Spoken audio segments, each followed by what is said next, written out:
Good day everyone, I am Victor, moderator for this webinar. I welcome everyone for today's webinar, which is Risk Management in Medical Device Design Process. I would now like to introduce our presenter for today, Charles H. Paul. Charles H. Paul is a president of CH Paul Consulting Incorporated, a regulatory training and technical documentation consulting firm. I would now like to hand over the floor to the speaker. Over to you, Charles. Thank you so much. I'd like to say good afternoon to everyone, hopefully you're having a good day. I'd like to welcome everybody to our webinar, which is Risk Assessment Techniques and Tools for the Medical Device Industry. Our learning objectives for today, and there are three, essentially state what we expect to accomplish at the end of this, or what I would expect you to be able to accomplish by the end of this training, is that you would be able to state the expectations and regulatory requirements of the regulating agencies relative to risk management, to explain the process of risk management in medical device design, and to identify and discuss some of the tools associated with risk analysis and management. Now, from a content standpoint, this is what these are the topics we're going to be discussing today.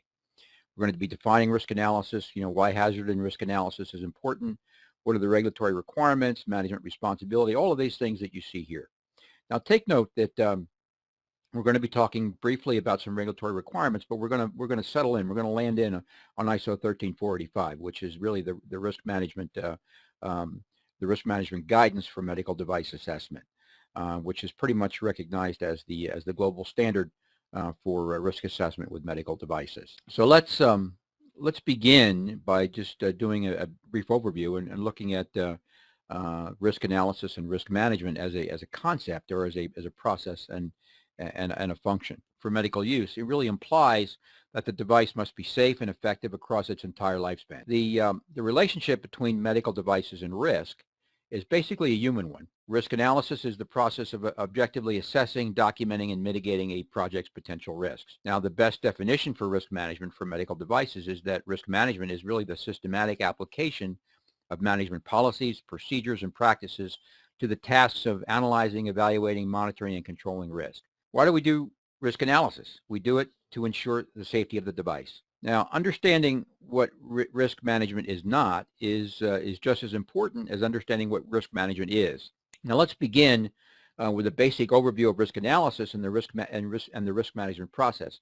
So, risk management and design controls really share the same fundamental aim of ensuring devices are safe and effective. They share the same space. This is simply the simplistic waterfall medical device design control model. We've introduced some new terms here, so let's step back here for a minute and define them. Benefits and risk analysis is, let's look at the role regulations play in specifying and designing our risk management approach and looking at this whole risk management process. Now, there are basically 4 groups of regulatory requirements that guide risk management worldwide. First is the most common, 21 CFR Section 820. Then we have some various FDA guidance documents, and there are at least 2 guidance documents that here apply, incorporating human factors into risk management and pre-marketing risk assessment. The EU medical device regulation has a few differences, clarifications, and additions to the information provided in ISO 14971. And finally, there is ISO 14971, which is considered worldwide as the gold standard.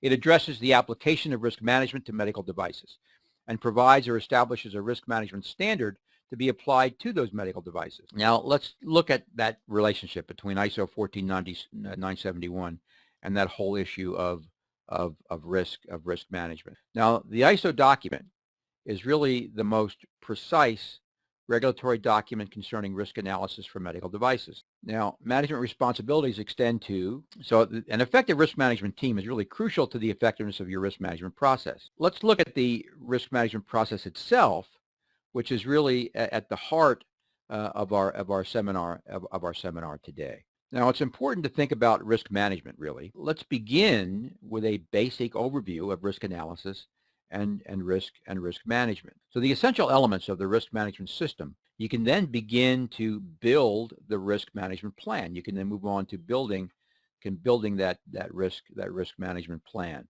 Why should we have a plan? Well, let's talk about that. Risk is managed throughout the entire life cycle of the device. There are some basic steps. Let's kind of define some terms here as we go. Now let's look at the structure. Essentially a basic listing of the verification activities performed during the design process with references to the SOPs that apply. So let's look at this risk management file and what it exactly is. The risk management file, what is it? It's the repository for all the risk management documentation. Traceability is at the foundation of medical device risk management. Now, those documents, evaluations, and analyses should include all of these things you see here. Let's review the 4 basic types of risk analysis. So we have the design risk analysis. So the next is the process risk analysis. The next is a software hazard analysis, which now the 4th and final type of risk analysis is the use-related risk analysis, or the URRA. A preliminary hazard analysis needs to be conducted to establish the baseline hazards associated with the device. Now, the goal is to eliminate, obviously, all high-severity hazards and reduce as many medium and low-severity hazards as really possible. You have to consider the characteristics of your device. So user-related hazards include, is the device used in ways that are not anticipated? Now, some potential hazards that may need to be evaluated include risk evaluation is the process of determining, again, the severity of each risk so that decisions can be made as to how they're going to be handled. So while a big part of risk management is evaluating and reducing risk, let's look at the analysis tools that are available, certainly available and available to you and that are used. So risk management tools are used to identify and analyze risks before they are realized. So again, this fault tree analysis is a top-down approach. The steps for using a fault tree analysis, you have to list the possible hazards. So now let's talk about risk control. So risk control, as I said, is the process through which decisions are reached and protective measures taken. So once you've determined which risk control measures need to be implemented to reduce risk, they need to be not only implemented, but also verified.